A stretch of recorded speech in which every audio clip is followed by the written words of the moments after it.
Palabra Fiel presenta Un despertar en la palabra con Leonel Obispo.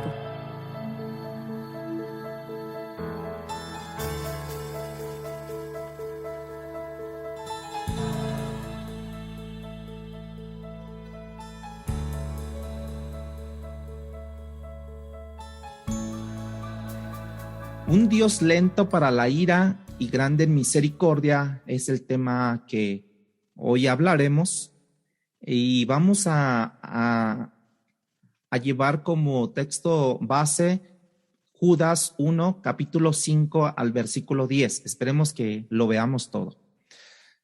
Para continuar con la exposición de esta epístola, quiero introducirlo con algunas experiencias vivenciales que algunas personas han apostatado de la fe, ¿sí? Hay mucha gente que habiendo nacido en una familia cristiana, habiendo sido parte del ministerio en su juventud, ¿no? Han llegado a negar la fe.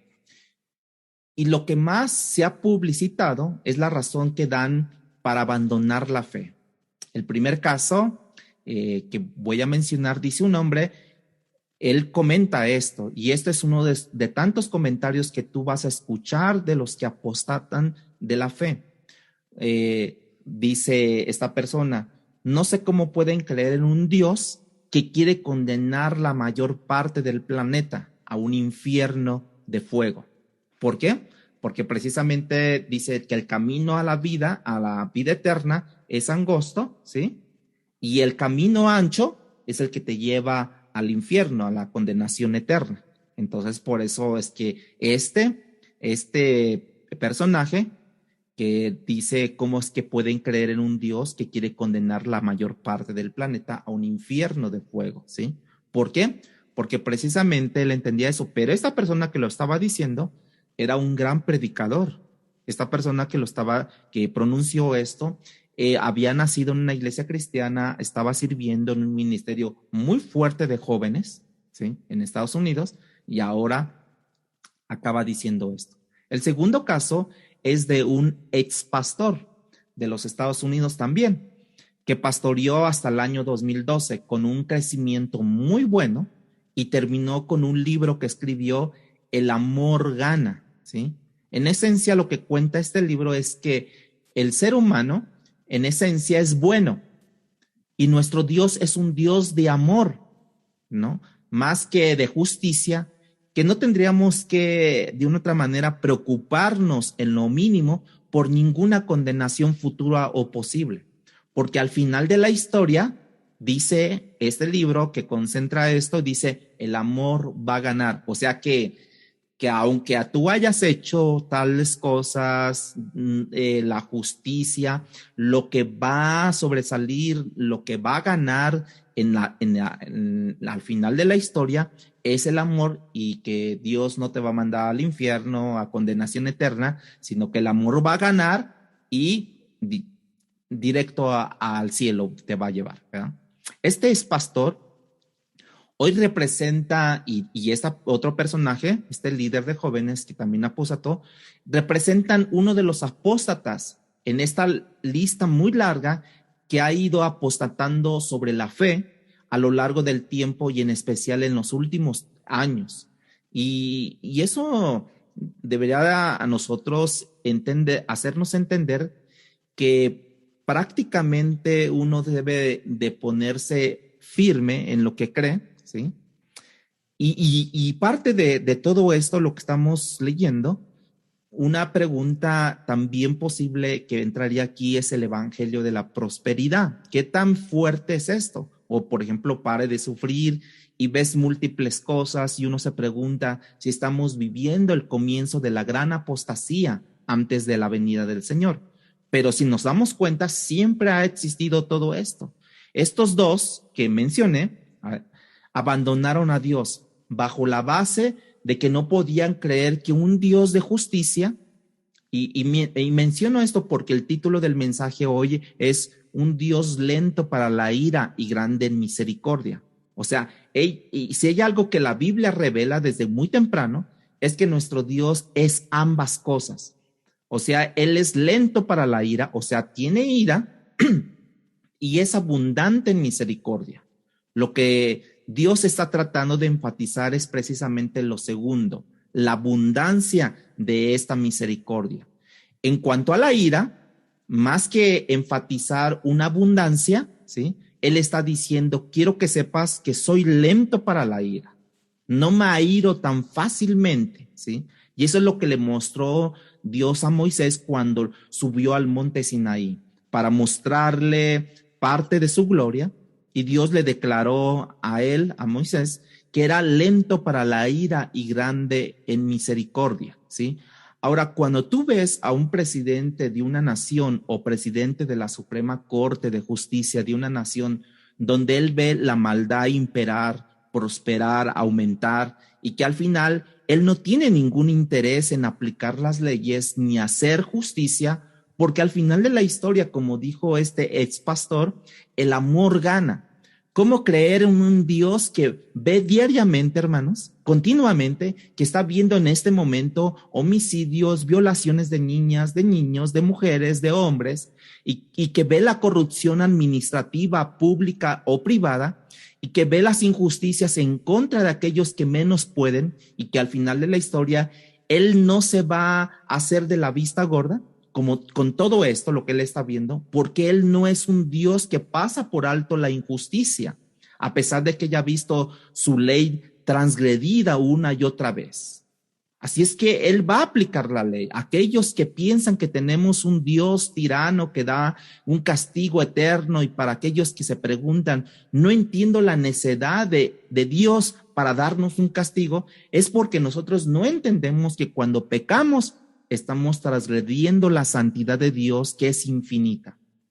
Y como la paga tiene que ser igual que la falta, pues si su santidad es infinita, lo cual yo transgredo y violo, y de esa misma manera, eventualmente la paga tendrá que ser infinita también, ¿sí? Es eterna. La semana pasada vimos la presencia de falsos maestros que negaban a nuestro Dios, al único soberano Dios, y a Jesucristo, y al mismo tiempo habían convertido la gracia de Dios en libertinaje.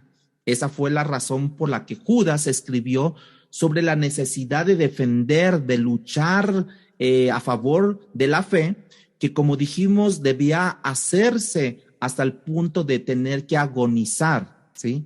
Epagonizomai es la palabra, y es la palabra que usamos en esa ocasión para agonizar en su defensa. ¿De qué? Precisamente de la fe en Cristo.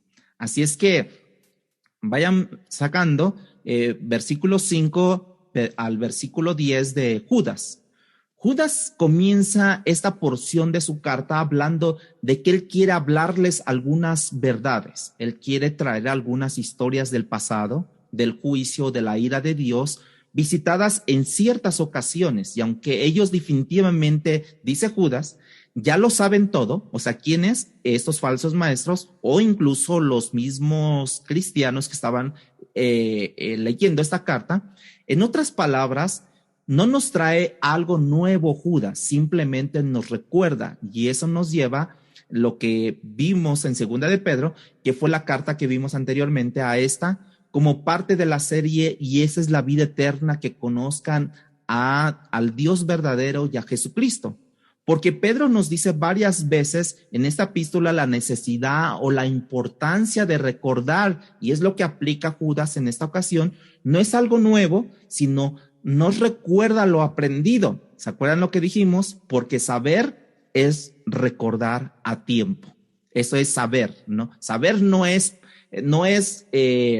olvidar, sino saber en realidad es recordar a tiempo.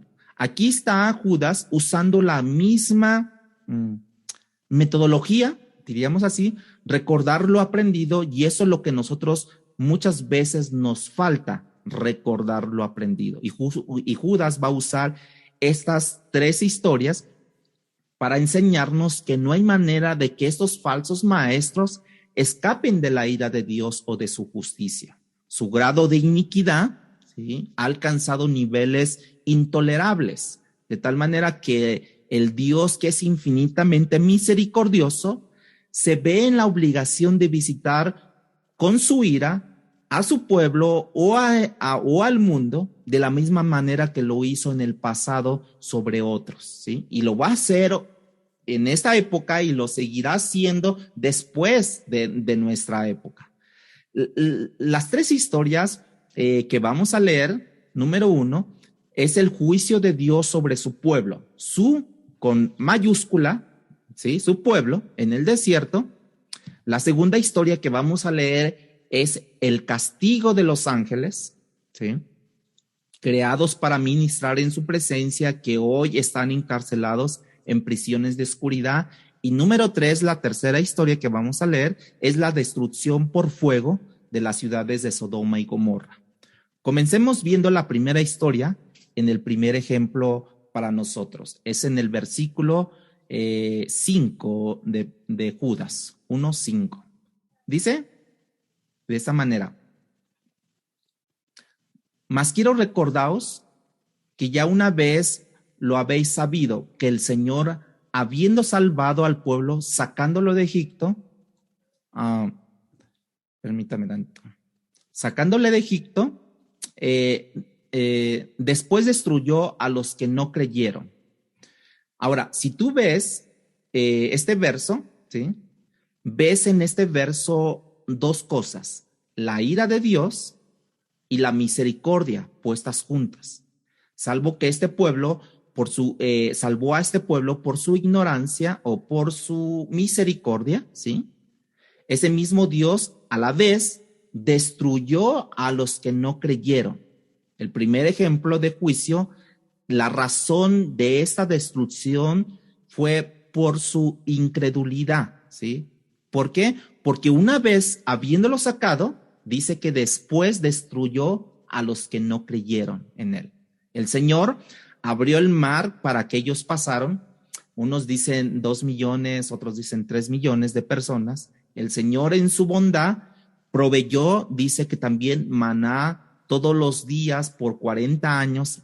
El Señor los cubrió con una nube todos los días para protegerlos de la inclemencia del sol y el calor y todo lo que en el desierto puede representar. Y de noche el Señor encendía una columna de fuego que le servía como iluminación. Y sin embargo, ninguna de esas dos cosas, más todos los otros milagros que se mencionan, no sirvieron para crear fe en este pueblo duro de cerviz, como dice. Esa es la misma incredulidad que va a llevar a los falsos maestros a su destrucción. Y como Judas bien dice, esto es algo que ellos ya conocían, y como es algo que ya conocían, posiblemente Judas está percibido de que esta gente conoce el Antiguo Testamento, ya lo ha leído, y es algo que quizás Pablo enseñó o que Pedro enseñó o que quizás es algo que el mismo Judas había enseñado con anterioridad. Pero la mayoría de los teólogos están de acuerdo que probablemente Judas está haciendo alusión cuando habla de esa experiencia en el desierto, lo que ocurrió en Éxodo capítulo 32, con la adoración del becerro, que ustedes ya saben la historia, ¿sí? Con Aarón a la cabeza, el sumo sacerdote, que echa al fuego esas prendas, según dicen, ¿sí? Echa esas prendas de oro, todo eso, joyas al fuego, y supuestamente se formó un becerro. Y yo diría, hay que ser prácticamente ateo para pensar algo así, similar, que de pronto salió así, ¿no? Y luego cuando dice, estos son tus dioses que te sacaron de Egipto, ocurrió eso, hermanos, unas semanas después de haber salido, quizás esa fue la ocasión, ¿sí? Pero otros piensan, y que tiene más peso, y que yo estoy de acuerdo con eso, lo descrito en Números capítulo 14, ese sí lo puede buscar, número 14, versículo del 32 al 35, donde se describe que el Señor había enviado a 2 espías, ¿se acuerdan? Perdón, bueno, había mandado a 12 más bien, ¿no? A 2 espías, pero a recorrer la tierra prometida, la tierra que Él les había prometido a sus padres, a Abraham, a Isaac, a Jacob, y los 2 espías, 10 de ellos vinieron amedrentados, no creyeron que Dios les daría la tierra, no creyeron que ellos pudieran conquistar la tierra, a pesar de que Dios les dice, yo se las voy a entregar, y no creyeron. Entonces nada más, ¿quién creyó? Caleb y Josué, ¿no? Entonces Moisés, que escribió el libro de Números, capítulo 14, versículo del 32 al 35, escucha cómo él habló de lo que está ocurriendo. Versículo 32, en cuanto a vosotros, vuestros cuerpos caerán en este desierto. Y nosotros nos podríamos preguntar, pero tú los sacaste de Egipto, Dios. ¿Y no fue tu misericordia que los sacó? ¿Por qué ha pasado esto? Le he mostrado quién soy yo y siguen en su incredulidad y demás cosas. Versículo 33 y 34. Y vuestros hijos andarán pastoreando en el desierto 40 años, y ellos llevarán vuestras rebeldías hasta que vuestros cuerpos sean consumidos en el desierto, conforme al número de los días, de los 40 días en que me conocisteis la tierra. Llevaréis vuestras iniquidades 40 años, un año por cada día, y no conoceréis mi castigo. Mi castigo. ¿Cómo? Vuelvo a hacer la pregunta. ¿Tú no fuiste quien los sacaste, Dios, de Egipto? Donde estaban ellos esclavizados para ahora ser enemigo en el desierto. Más bien ellos se han hecho enemigos de Dios, hermanos. ¿En base a qué? A su incredulidad. En el versículo 35 dice, yo Jehová he hablado, así haré a toda esta multitud perversa que se ha juntado contra mí. En este desierto serán consumidos y ahí morirán. El pueblo de Israel llegó 40 años después, hermanos.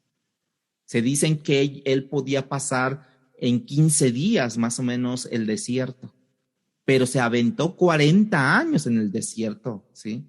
Y dice los historiadores que más de 600,000 personas murieron en el desierto. O sea que la primera generación que entró al desierto no salió del desierto. 600,000 murieron. El autor de los Hebreos, capítulo 13, del 16 al 19, dice que ya en el Nuevo Testamento nos muestra la continuidad del Antiguo y Nuevo Testamento para mostrar la importancia de lo que de otra manera está escrito en el Antiguo y que tiene vital importancia para nosotros. Nosotros que estamos ahora bajo la gracia de Dios, el autor de los Hebreos, capítulo 3, del 16 al 19, dice lo siguiente. ¿Quiénes fueron los que habiendo oído le provocaron? ¿No fueron todos los que salieron de Egipto por mano de Moisés? ¿Y con quién estuvo él disgustado 40 años? ¿Quién estuvo disgustado? Dios con el pueblo de Israel. No fueron los que pecaron, cuyos cuerpos cayeron en el desierto, o sea, vean, y a quienes juró que no entrarían en su reposo, sino aquellos que desobedecieron, y vemos que no pudieron entrar a causa de su incredulidad. Dios, el Espíritu Santo, hermanos, que inspiró la palabra de manera clara, nos da la razón por la cual ellos no pudieron entrar. ¿Y qué fue eso? ¿Por qué no pudieron entrar? Por la incredulidad. Lo increíble es que esa incredulidad tiene manifestaciones en nuestra vida diaria. Y la razón es que el apóstol Pablo escribe a los Corintios en su primera carta y les recuerda la misma experiencia en el desierto. Y los llama a los Corintios y nos llama a nosotros a no ser como ellos. ¿Y qué Pablo dice? Que no debemos de ser como ellos para no ser como ellos, ¿sí? Lo voy a resumir,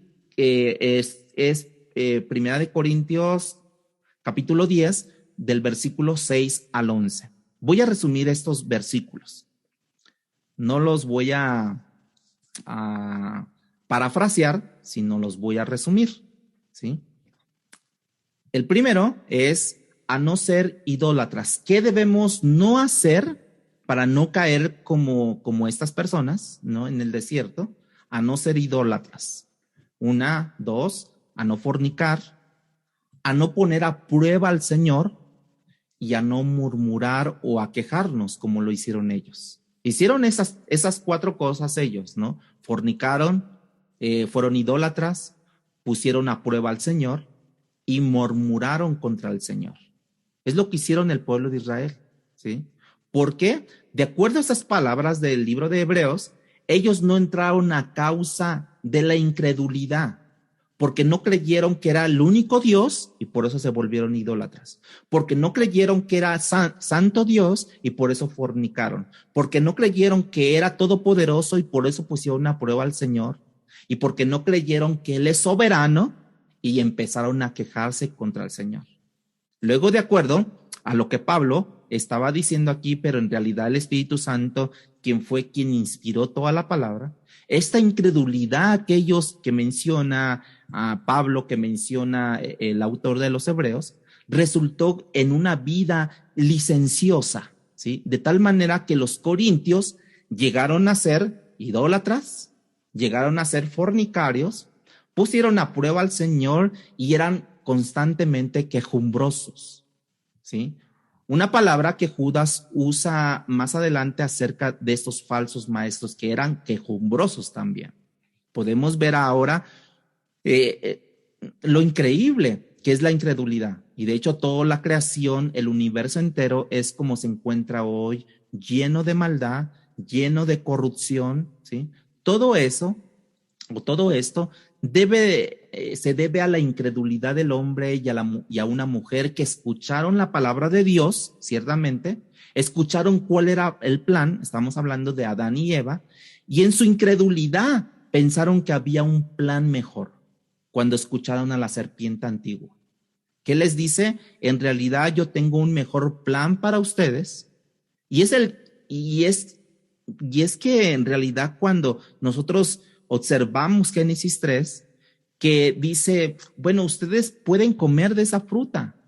Y les dice, primero serán como Dios. Y en realidad no van a morir ustedes, ¿sí? Al día de hoy todavía nosotros creemos que tenemos un mejor plan para nuestras vidas. Cuando las cosas no nos van muy bien, que digamos, ya sea en nuestra familia, en nuestro trabajo, en nuestras relaciones, en mi salud, no importa en qué área, siempre pensamos que yo tengo o que yo entiendo mejor que Dios o que yo tengo un plan mejor que Dios. Y ojo, lo decimos con una cierta queja o rebelión o molestia ante Dios. Con lo cual simplemente estamos dejando ver al Señor, ¿sabes? Si yo fuera Dios, yo no hubiera hecho esto, ¿sí? De esa manera, yo creo que hay un mejor plan, como lo vimos en la cápsula el jueves, ¿verdad? En la oración, ¿sí? La incredulidad del hombre, en nosotros hay idolatría, ¿o no? En la iglesia. Y cuando digo iglesia, lo digo de la iglesia universal. Había fornicado, había queja, lo cual es una manifestación de ingratitud, hermanos. Si hay algo que la Biblia deja claro desde el principio a fin, es que todas las cosas que acontecen en el universo, ya sean pasivamente o activamente, han sido orquestadas por Dios con la intención expresa de que ellas traigan, número uno, ¿sí? Gloria a su nombre. Y número dos, que traiga un bien a la criatura. Porque dice Romanos capítulo 8, que todas las cosas obran o cooperan para bien a los que le aman. Eso incluye, diríamos, las enfermedades. Por ejemplo, tú tienes diabetes. Eso incluye los imprevistos de la vida y lo que ocurrirá a lo largo del camino. Dios dice, yo lo orquesté activamente o en otros casos pasivamente, como en el caso de Job, ¿no? Con la intención de bendecirte, de manera que no me pongas a prueba de esa manera.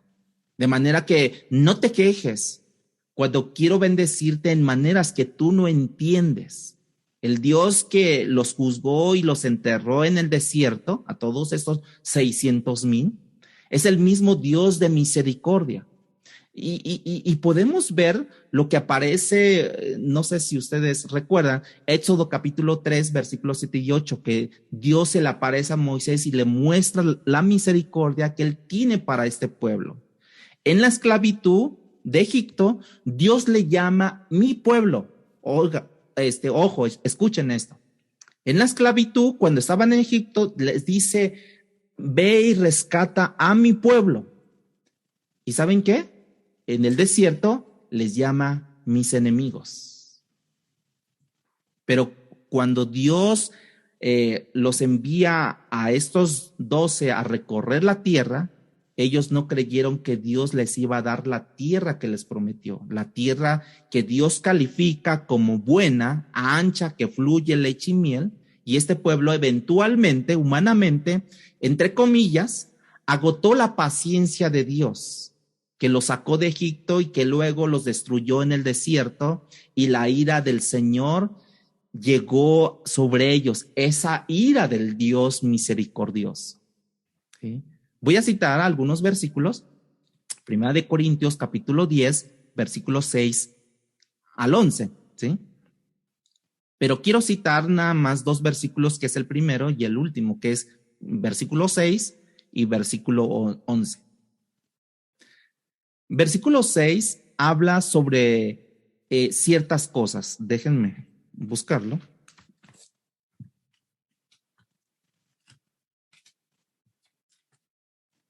Primera de Corintios capítulo 10, versículos 6 y 11. Y que encierra lo que aparece adentro. Mas estas cosas sucedieron como ejemplos para nosotros, para que no codiciemos cosas malas como ellos codiciaron. ¿Qué codiciaron ellos, hermanos? Todas las que aparecen, ¿sí?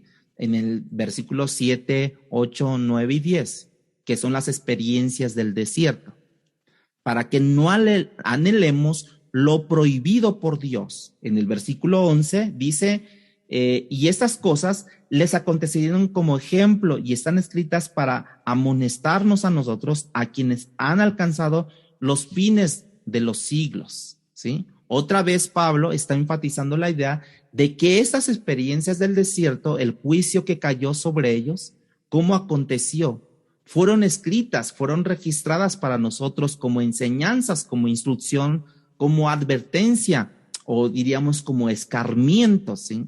Ahora, después de que Pablo revisa las experiencias en el desierto, nos dice que sirvieron como ejemplo en el versículo 6 que ya leímos, y lo repite en el versículo 11, que sirvieron como un ejemplo.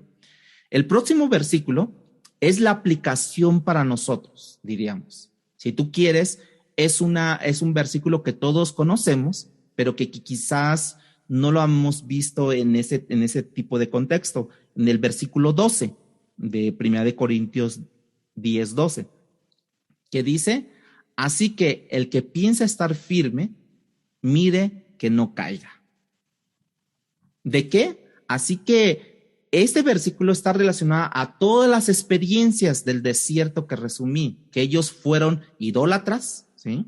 Que ellos fueron fornicarios, y Pablo dice, no los busquen esto, no los codicien estas cosas, idólatras, fornicarios, que pusieron a prueba al Señor, murmuraron y se quejaron, ¿sí? Y el versículo 12 dice que el que crea que esté firme, pero que quizás no ha pasado por el desierto, ¿sí? Para que pueda resbalar, tenga cuidado de que en el desierto precisamente no caiga esa persona. Y eso me incluye a mí. No hay nada que yo no haya dicho en todos los sermones que yo he dado, en algunas ocasiones, que no me incluya a mí, hermano. No hay ninguna advertencia, no hay ninguna enseñanza, no hay ninguna posibilidad que no me incluya a mí. No solamente es para ustedes, sino también para mí. ¿Qué no debían de codiciar? ¿Qué servía como ejemplo? ¿Qué servía como prevención? Pues que no seáis idólatras, que no seáis fornicarios, que no tienten al Señor, que no murmuren contra el Señor, que no se quejen contra el Señor. Ese es el primer ejemplo que Judas pone aquí a ellos. El segundo ejemplo habla de juicio, Es mencionado en Judas 1:6. Regresemos a la base. Y dice, y a los ángeles que no guardaron su dignidad, sino que abandonaron su propia morada, los ha guardado bajo oscuridad en prisiones eternas para el juicio del gran día. Como expusimos en la segunda carta de Pedro, hicimos mención aquí de quiénes son estos ángeles. Y fueron estos ángeles. Pedro habla en su segunda carta que estos están en fosos de tinieblas. Judas los describe que están en prisiones eternas bajo oscuridad. También dijimos que Pedro en su primera carta, ¿sí?, habla de un grupo de ángeles que pecaron en los días de Noé y que a esos ángeles es quien Dios tiene en prisiones oscuras. Como recordatorio nada más, quiero que vean esto. ¿Quiénes fueron esos ángeles que pecaron en los días de Noé? Y Dios, y que los tiene Dios en prisiones de oscuridad. Génesis capítulo 6, versículo 2, se describe un evento que ocurrió cuando los hijos de Dios se unieron a las hijas de los hombres sexualmente hablando, y ahí surgieron los gigantes justo antes del diluvio.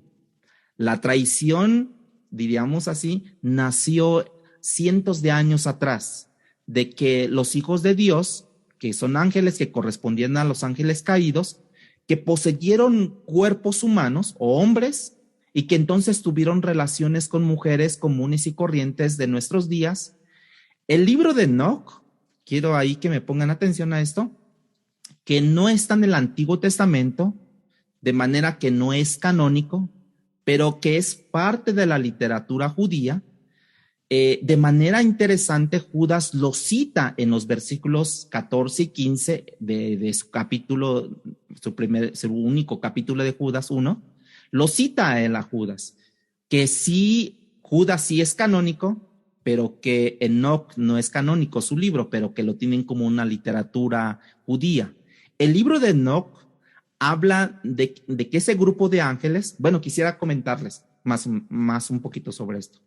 El libro de Enoc se escribió como 100 años antes de Cristo, ¿sí? O sea que Enoc no lo escribió, sino que recopilaron muchas cosas y lo escribieron antes de Cristo, 100 años antes de él, ¿sí? Y por eso no entró en los libros canónicos, ¿sí? Pero como yo les dije que los judíos lo tienen como su literatura, ellos, y creen en eso. El libro de Enoc habla que este grupo de ángeles que pecó en los días de Noé, que corresponden a ángeles caídos en un momento dado, vinieron a la tierra, vieron mujeres muy hermosas, se llenaron de concupiscencia, quisieron tener relaciones con esas mujeres, poseyeron hombres, y ese fue su gran pecado de estos ángeles. Todavía más interesante, esa fue la creencia unánime del pueblo judío hasta el siglo II de nuestra era, cuando apareció un maestro que comenzó a cambiar la enseñanza y fue la única interpretación que la iglesia cristiana hasta el siglo V creyó, ¿sí? Entonces me da una idea de que estos ángeles caídos corresponden a seres que poseyeron seres humanos, que luego tuvieron relaciones con mujeres y de ahí resultaron unos gigantes. No es una posición nueva, es una posición que tiene o que entienden múltiples teólogos, hermanos. Eso es lo que los ángeles a los que alude Pedro y Judas, y dicen que están guardados en prisiones de oscuridad. Ahora, lo peor que les ocurrió a estos ángeles no son las prisiones de oscuridad. Ellos allí están esperando, aguardando el juicio del gran día. En otras palabras, esperan su destrucción ellos. ¿Te imaginas estando en prisión oscura, esperando un día de juicio donde tú serás destruido? No desaparecido, pero destruido en el sentido de tu existencia como lo conocías hasta ese momento. El problema de estos ángeles fue que no guardaron su posición asignada por Dios, no guardaron su dignidad, no guardaron su posición, no se sometieron a la autoridad de Dios, se dejaron convencer por Satanás, por Lucifer, y arrojó a la tercera parte a la tierra por su rebeldía, los arrojó Dios a todos ellos. De manera que fue un problema. En este caso, fue un problema de falta de sumisión a la autoridad. ¿Y qué es lo que esos falsos maestros estaban proliferando entre aquellos a quien Judas les escribe? Tenían el mismo problema. No estaban en una sumisión a la autoridad de Dios. ¿Y dónde está esto? En el versículo 4 de Judas. Ahí aparece.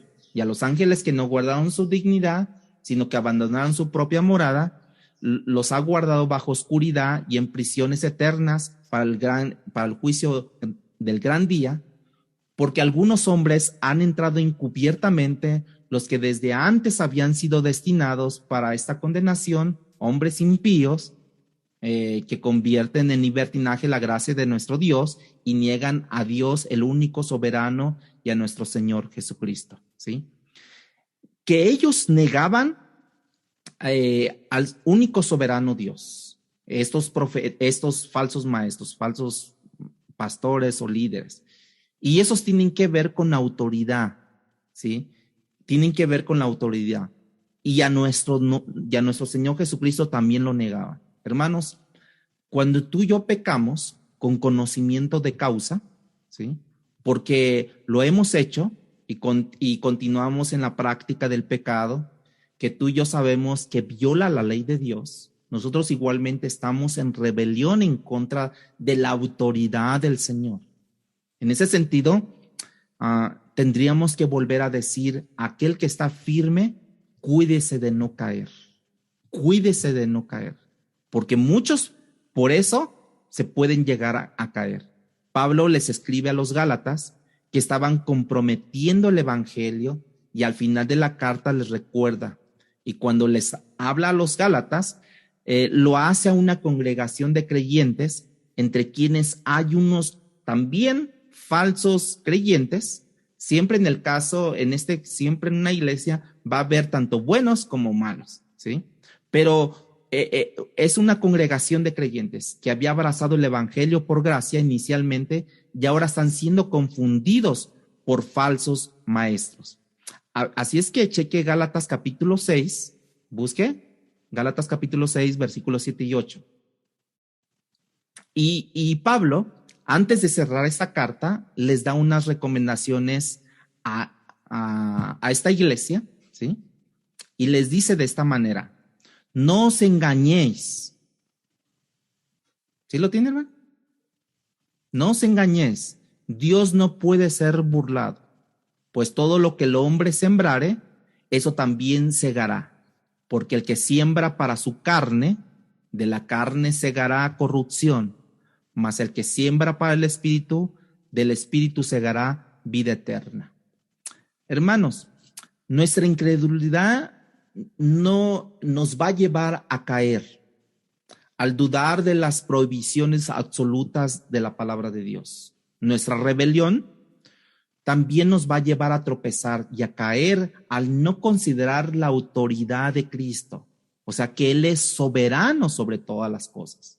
La gente quiere, y sobre todo en nuestra generación narcisista, la gente quiere un Dios sin ira, quiere un Dios solamente de gracia, sin ley, quiere privilegios sin rendición de cuentas, un redentor sin juicio, un cielo sin infierno, en fin, un Dios hecho a tu medida.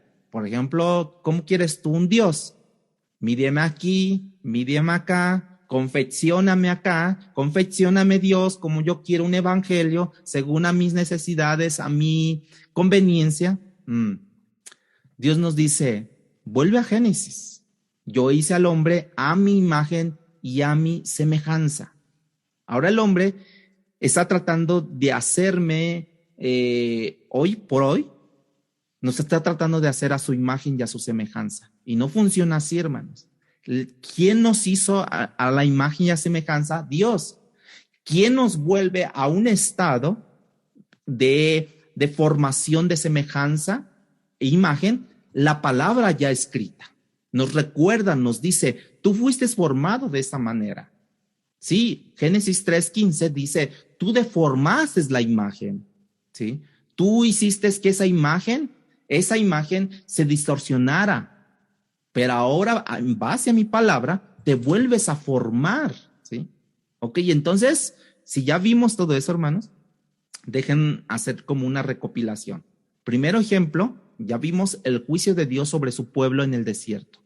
El segundo ejemplo, ya vimos el juicio sobre ángeles caídos que no guardaron su posición de autoridad y que hoy están en prisiones oscuras esperando el gran día final.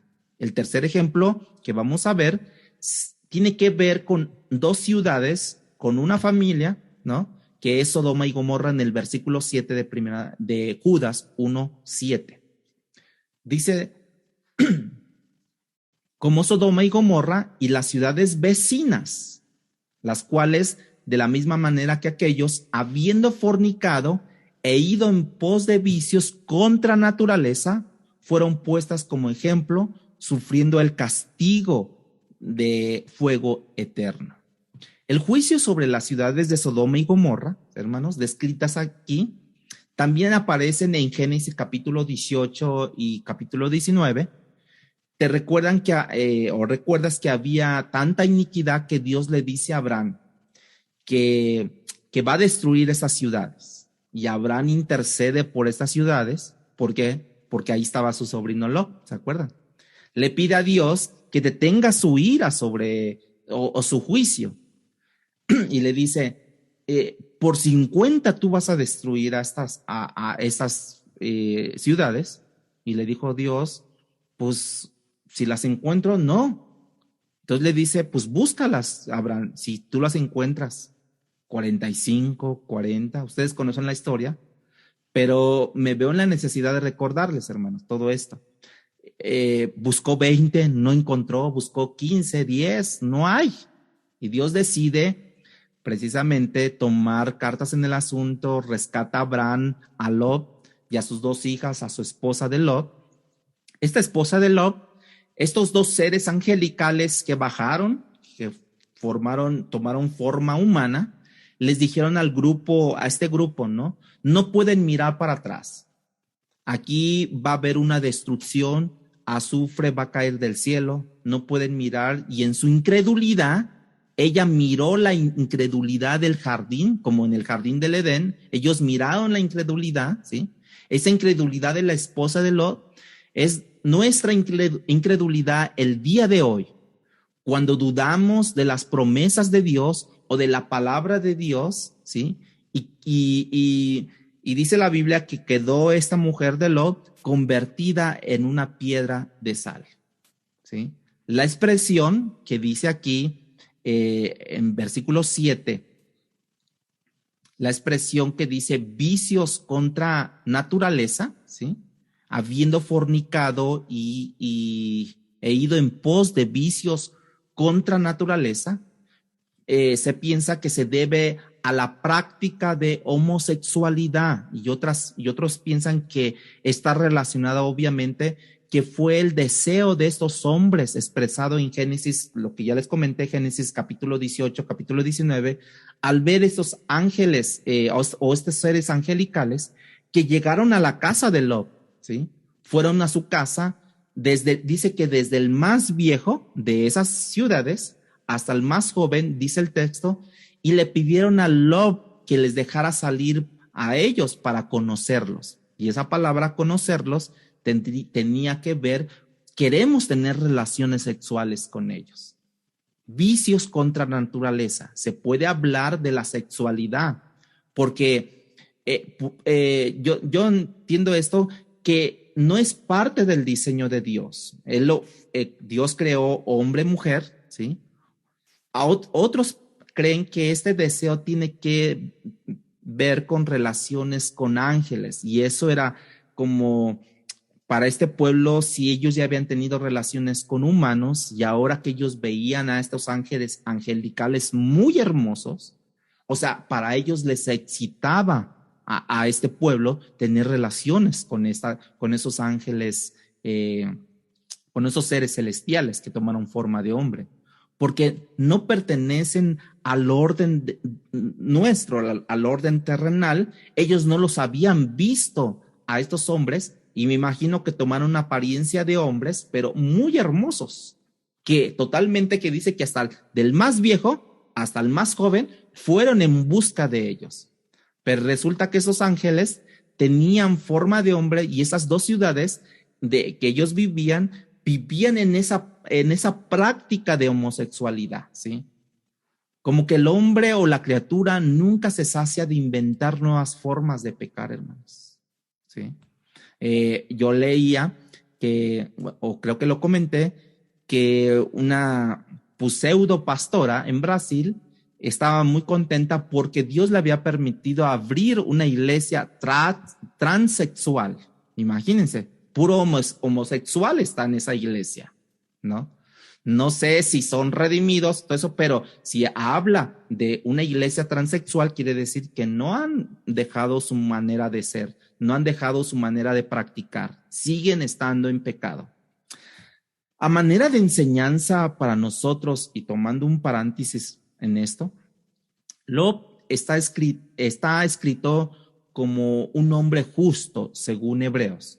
Cuando la palabra de Dios dice que Lot era visto como un hombre justo, no dice que Lot hizo bien todo lo que él hizo, ¿sí?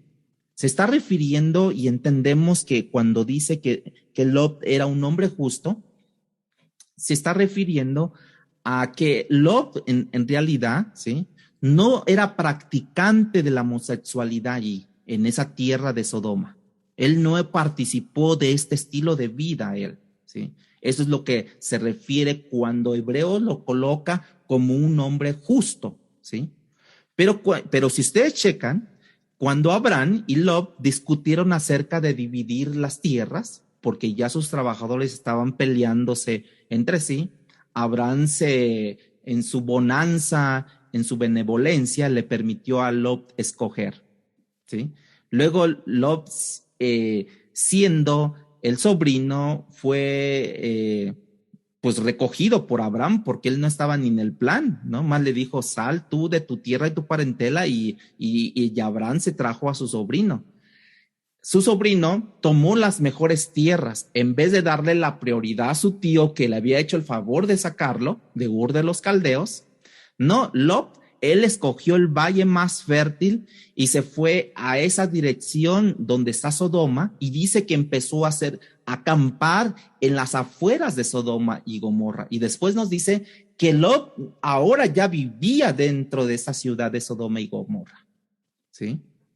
O sea, fue moviendo sus tiendas hasta vivir en Sodoma. Y cuando ocurre todo lo que ocurrió en la destrucción, queda Lot con sus dos hijas, con su esposa, ¿no? Con sus dos hijas. Y cuando pues ya su esposa se convierta en piedra de sal, sus dos hijas, probablemente influenciadas por el ambiente social en el que ellas vivían, porque ya vivían ellas en Sodoma, donde estaba la capital del pecado, donde la homosexualidad prevalecía ahí. O sea, estaban en un entorno, en una influencia totalmente pecaminoso, sus dos hijas también. Entonces dice que emborracharon a su padre y tuvieron relaciones con él, y de allí salieron descendientes de los moabitas que le hicieron la vida imposible a Israel. Ok, entonces Judas está mencionado aquí como ejemplo del juicio, para advertirles a los falsos maestros y también a nosotros acerca de que Dios es misericordioso, pero que también Dios tiene una ira en contra de aquellos que se rebelan.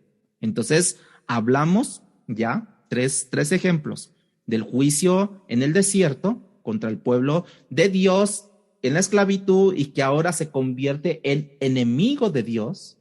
Hablamos de la rebelión de los ángeles, que no se sometieron a la autoridad y están en prisiones de oscuridad. Y ahora hablamos de la inmoralidad sexual de Sodoma y Gomorra con relación a esas dos ciudades. Entonces, escucha cómo Judas conecta a los falsos maestros de esos días con esas tres experiencias que hablamos. En el versículo 8 de Judas 1:8, dice de esta manera: no obstante, de la misma manera también estos soñadores mancillan la carne, rechazan la autoridad y blasfeman de las potestades superiores. Esta gente, hermanos, no basaba su autoridad en la palabra de Dios, basaban su autoridad en sus sueños, como en la época de Jeremías, cuando hacen mención de falsos maestros, y también en el día de hoy, y que todo esto dicen, ¿no les ha pasado que a lo mejor pastores, profetas, pseudo profetas, pseudo apóstoles, dicen, yo tuve un sueño? Y viven contando sus sueños unos con otros, ¿sí? Mientras el pueblo permanece en ignorancia de la palabra de Dios. Con sus sueños, dice, mancillan la carne. La Nueva Traducción Viviente dice que tenían una vida inmoral. A eso se refiere cuando habla de mancillar la carne, que tenían una vida inmoral estos falsos maestros, falsos pastores. Cuando la palabra de Dios no recibe el lugar que le corresponde, hermanos, nosotros tenemos el marco de referencia que dictamina nuestra vivencia diaria. ¿Por qué? Porque el Espíritu Santo nos redarguye de nuestros pecados. Pero si dejamos a un lado la palabra de Dios y nos vamos únicamente a las vivencias que tenemos como sueños, como visiones, ¿sí? Va a dar como resultado final esa inmoralidad que estos hombres tenían, que estaban mancillando la carne de diferentes tipos, ¿sí? Ya sea homosexual, prostitución, infieles y demás cosas. Así es que, número 1, entonces esta gente dice que mancillaba la carne, habla de la inmoralidad sexual. Número 2, esta gente rechazaba la autoridad, ¿sí? Ya hablamos de eso, negaban al Dios soberano y a su Hijo Jesucristo. Y número 3, también blasfemaban contra las autoridades angelicales. Para que nos quede muy claro esto, hermanos, hablamos de que estas autoridades que habla Judas, para algunos es una blasfemia, una maldición que pronunciaban contra ángeles de Dios. Para otros, y es donde estamos yo en la posición que yo estoy y que ustedes también, creo que es lo que más encaja con el próximo versículo, es que esta blasfemia o esta maldición es contra autoridades ya caídas, ángeles caídos, contra aquellos hacían todas esas blasfemias, ¿sí? Y que estos falsos maestros, haciendo de su alarde, de su poder, ¿sí? De todo lo que ellos hacían, ¿sí? Maldecían, blasfemaban contra estas autoridades angelicales, como si ellos tuvieran poder para hacer estas cosas, ¿sí? Como hemos visto hombres y mujeres hoy en día que están tratando, por ejemplo, de expulsar demonios de alguien. ¿Lo han visto ustedes? Se burlan del demonio que está dentro y lo mandan a callar, y yo te digo, cállate, yo te digo, sal de aquí, yo te digo que no vuelvas a hablar, y yo te digo que soy hijo de Dios, y están allí hablando y hablando y hablando y hablando, y los maldicen, y te mando al lago de fuego, y te mando a cárceles de oscuridad. ¿No? ¿Han oído, escuchado todo eso ustedes? Y te digo que te vayas muy lejos, y que te calles, y que yo soy hijo de Dios, y yo tengo autoridad, y empiezan a proferir todas esas cosas. Entonces el próximo versículo 9, va a conectar a esto lo que yo les comento. Versículo 9 de Judas. Pero cuando el arcángel Miguel contendía con el diablo, disputando con él, o sea, con el diablo, por el cuerpo de Moisés, no se atrevió a proferir juicio de maldición contra él, sino que dijo, el Señor te reprenda. Satanás es una de esas autoridades angelicales caídas, hermanos, y está siendo, en este caso, expuesta por Judas, como contraste de que cómo lidió el arcángel Miguel su lucha espiritual contra Satanás, que no fue la manera como estos falsos maestros lo hacían o lo estaban haciendo en ese momento, ¿no? O como hoy lo hacen, ¿no? Pero allí está en el versículo 9, y el arcángel Miguel no lo hizo así como esta gente lo está haciendo hoy en día. ¿no? De que mandan a callar, mandan a maldecir, escupen a las personas y les pegan a las personas, los pisotean pensando que el demonio es la persona y tantas cosas. Como en una ocasión vi que pues un profeta se brincaba sobre el abdomen de una mujer y te machaco y te piso y te pisoteo. Bueno, no sé cómo quedaría el otro día la mujer, ¿no? De tanto golpe que le dio este señor, de verdad. ¿Por qué? Porque precisamente empiezan ellos a querer tener más autoridad. Pero aquí nos da un ejemplo, Judas, de que el arcángel Miguel no profirió ninguna palabra, sino dijo, el Señor te reprenda. Miguel no fue cualquier ángel, hermanos. Hay como 4 o 5 menciones de él, del arcángel Miguel, y es mencionado. Por ejemplo, Daniel 10:13, él es mencionado como uno de los primeros príncipes. Por ejemplo, Daniel 10:21 es llamado vuestro príncipe, haciendo referencia de Israel. En Daniel capítulo 12, versículo 1, es llamado el gran príncipe que vela sobre los hijos de Israel. En Daniel es visto en el Antiguo Testamento como el protector directo de los descendientes de Abraham sobre todo el remanente de Israel, ¿sí? En Judas 1:9, que ya lo mencionamos, está mencionado como el arcángel Miguel. Es mencionado en Primera de Tesalonicenses capítulo 4 como el arcángel Miguel también. Y en Apocalipsis capítulo 12, versículo 7, se suscitó una batalla. Y Apocalipsis 12:7 dice, después hubo una gran batalla en el cielo. Miguel y sus ángeles luchaban contra el dragón y luchaban el dragón y sus ángeles. O sea, habla de que Miguel y sus ángeles pelearon contra el dragón y sus ángeles, ¿no? El dragón es Satanás en este caso. De manera que hubo un tiempo en la historia pasada donde el arcángel Miguel y sus ángeles que él comandaba, un ejército celestial, diríamos, tuvo una lucha. No sabemos de qué tipo, no sabemos la naturaleza, no sabemos cuándo, no sabemos dónde, pero tuvo una lucha contra Satanás y sus ángeles. Yo creo que ese versículo de Apocalipsis 12:7 nos da una idea, hermanos, de que nosotros no conocemos prácticamente nada de la guerra espiritual. Nada. No conocemos nada de la guerra espiritual.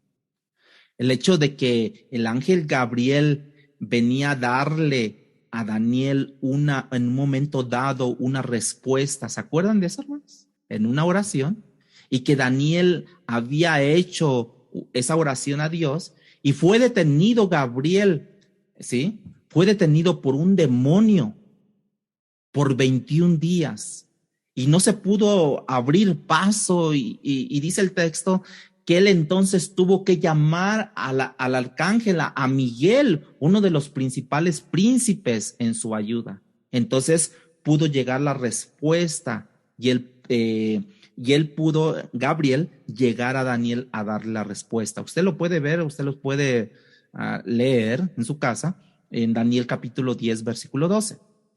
Esa lucha espiritual es real, hermanos. Es extensa, se da en lugares celestiales. Donde sea, como sea, involucra seres angelicales, poderosos, unos caídos y otros no. Es una lucha real esto, hermanos. Pablo lo dice, que nuestra lucha no es contra sangre ni carne, ¿sí? No es contra tu vecino, no es contra tus hijos, no es contra tu esposo, tu esposa, no es contra familiares, no es contra el pastor, no es contra la oveja. Son huestes espirituales de maldad que usan a seres humanos unos contra otros para pelear, hermanos. ¿Sí me entienden esto? Es una lucha que de verdad que yo cuando estaba estudiando esto dije, guay, creo que no conocemos nada de guerra espiritual, pero sí andamos ahí fanfarroneando, sacando demonios, atando, desatando, pisoteando, echando todo lo que tú quieras y no conocemos nada de esto. Bueno, los falsos maestros rehusaban al Dios soberano y al Señor Jesucristo. Eso fue lo que el arcángel Miguel no se atrevió a hacer. El texto dice que el arcángel Miguel no se atrevió a proferir maldición contra Satanás. Y la palabra ahí no se atrevió, la palabra que dice que no se atrevió, precisamente habla del verbo atreverse, que está relacionado, ¿sí? Está relacionado al honor y a la vergüenza. O sea que en esencia el arcángel Miguel no quiso comprometer el honor de Dios, ¿sí? Para no resultar avergonzado como resultaron avergonzados estos ángeles caídos. Ellos comprometieron su dignidad, comprometieron a Dios, el honor de Dios, de ser el Rey Supremo, que es ser el soberano Dios, y por no haber visto esto, comprometieron y fueron avergonzados y fueron caídos esos ángeles, lo que no hizo el arcángel Miguel, ¿sí? En su lugar, el arcángel Miguel estuvo o permaneció en su posición, aceptó su posición de subordinación. ¿De quién? Del soberano Dios. Y entonces pronunció una frase que refleja, hermanos, su conexión y sumisión al juicio del único juez, del único Dios verdadero, el único que enjuicia, ¿sí? Al único que tiene derecho de juzgar. Dijo él: el Señor te reprenda. Ahora, ¿cuándo fue eso, hermano? Bueno, Judas dice que era cuando él peleaba por el cuerpo de Moisés. Es cuando él le dijo a Satanás esto. Deuteronomio capítulo 34, ahí habla sobre esto. Dice que Dios enterró a Moisés. De nuevo, hay un libro no canónico, pero que es literatura judía, que se llama este libro La Ascensión de Moisés, ¿sí? Habla que en un momento dado el arcángel Miguel le fue encomendada la sepultura de Moisés en el área de Moab, ¿sí? Que cuando él fue a enterrarlo, Satanás le reclamó su cuerpo.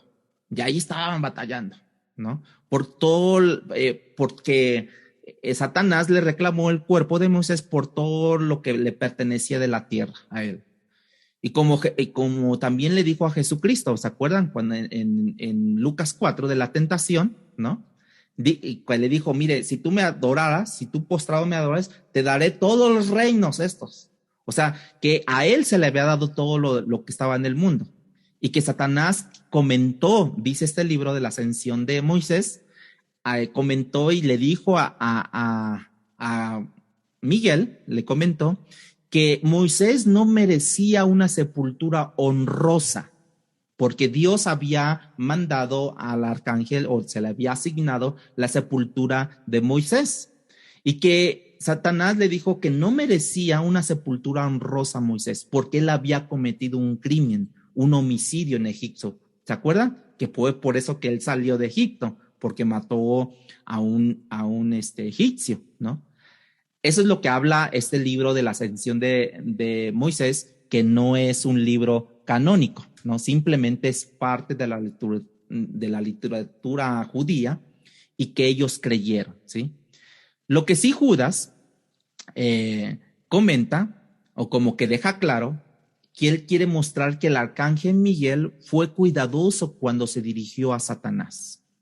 Si el arcángel Miguel fue cuidadoso al dirigirse a Satanás, ¿cuánto más cuidadosos deberíamos ser nosotros al dirigirnos a potestades, autoridades angelicales, aún caídas como Satanás, pero que tienen cierto poder, hermanos, que nosotros no? De hecho, Zacarías capítulo 3, versículo 2, menciona, vas a ver exactamente lo mismo. Si tú ves a Satanás allí acusando al sumo sacerdote Josué, y el ángel del Señor está allí de pie, y ante la acusación de Satanás, le dijo el ángel de Jehová, le dijo: que el Señor te reprenda también.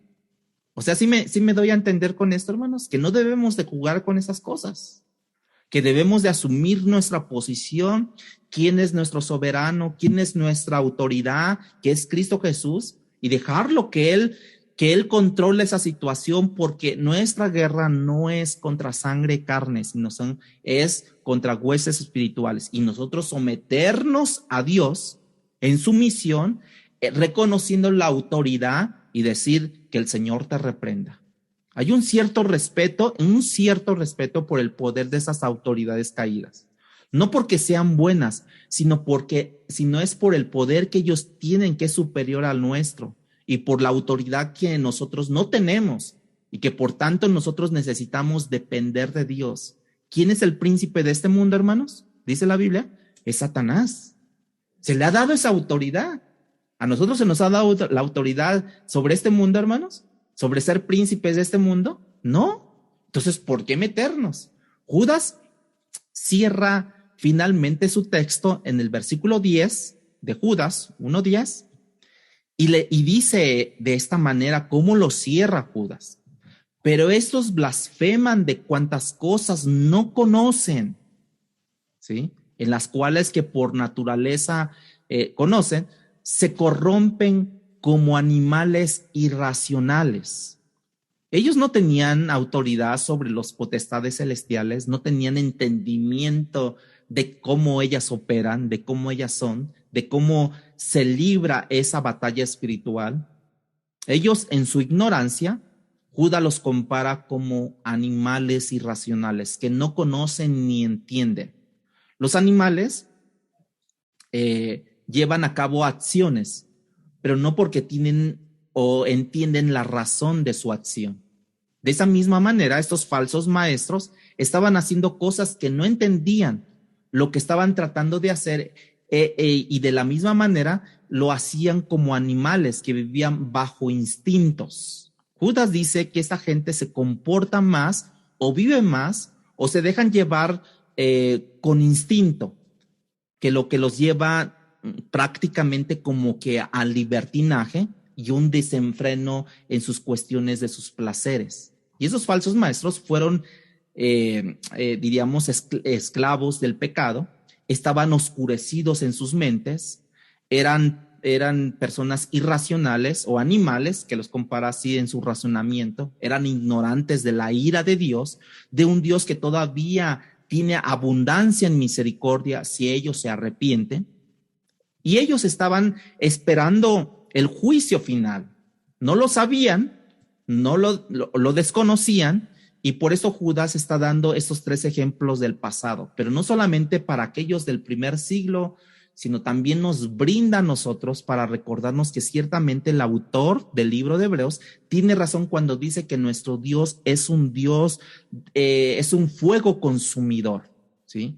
Y cuando nos recuerda que si la gente del pasado no escapó del juicio, ¿cómo escaparemos nosotros después de haber recibido una salvación tan grande? El ejemplo, o el mejor ejemplo, es de que el Dios de misericordia es el Dios de la ira. Es la cruz de Cristo Jesús, donde una sola persona, en la persona del Hijo, se juntaron. La justicia de Dios trató al Hijo brutalmente en su cruz, ¿sí? A pesar de su inocencia, y se juntó con la misericordia de Dios, porque dicho trato resultó mi perdón. La brutalidad que cayó, la justicia de Dios que cayó sobre nuestro Señor Jesucristo, dicho ese trato tan brutal, resultó para mí mi perdón, porque únicamente la sangre de Cristo me limpia de todo pecado. Por la crucifixión de Cristo nosotros somos salvos, pero no hay perdón sin que la justicia de Dios sea llevado a cabo, hermanos. O la lleva Cristo sobre sus hombros, o la llevo yo en una condenación eterna, la justicia. Y esto es en el transitar de Judas, al igual que los otros autores, ¿sí? Nos están llamando o haciendo cuidadosos a aquel que se cree firme, mire y no calla en este camino, ¿sí? O no sea que también se haya encontrado en la incredulidad o en la idolatría o en la inmoralidad sexual, poniendo a prueba al Señor o quejándose continuamente contra Dios. reconociendo o sabiendo que Dios ha declarado, ¿sí, hermanos? Que Él es quien orquesta las cosas, y también quien controla, determina, permite o evita y cada uno de los eventos que acontecen en todo el universo, y cuando tiene que ver con sus hijos de Dios, Él garantiza. Y esa es la incredulidad que tenemos hoy en día. Pero Él garantiza que todas las cosas cooperan para bien. Pero ¿cómo va a ser, hermanos? Ustedes me dirán que mi hijo de 3, de 4 o 5 años resulte con leucemia o con un cáncer no sé de qué. ¿Tú eres hijo de Dios? Sí. ¿Y estás seguro? Sí. Entonces Dios te garantiza que esto es para tu bien. Bueno, es que yo no entiendo, usted diría, ¿no? Yo no entiendo a Dios. Dios no nos ha pedido que le entendamos. No lo podemos entender. Dios tiene una mente infinita, pero le podemos creer. Porque la incredulidad es el comienzo, hermano, del problema del hombre. Y la fe, la creencia en Cristo Jesús, es la solución final a los problemas que en su incredulidad creo o sigo creando en el camino continuamente. Así es que el llamado de hoy, hermanos, el desafío de hoy es creer en Cristo Jesús, es creer que Él es el autor de todo lo que existe, que Él es el autor de todo lo que pasa, que Él es el que diseña todas las cosas. Y aunque a nosotros no entendamos que nos está yendo mal, pero dice la Biblia, ¿tú le crees? ¿Tú eres hijo de Dios?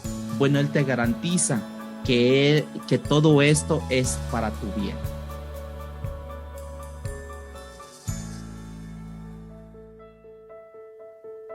Palabra Fiel presentó Un despertar en la palabra.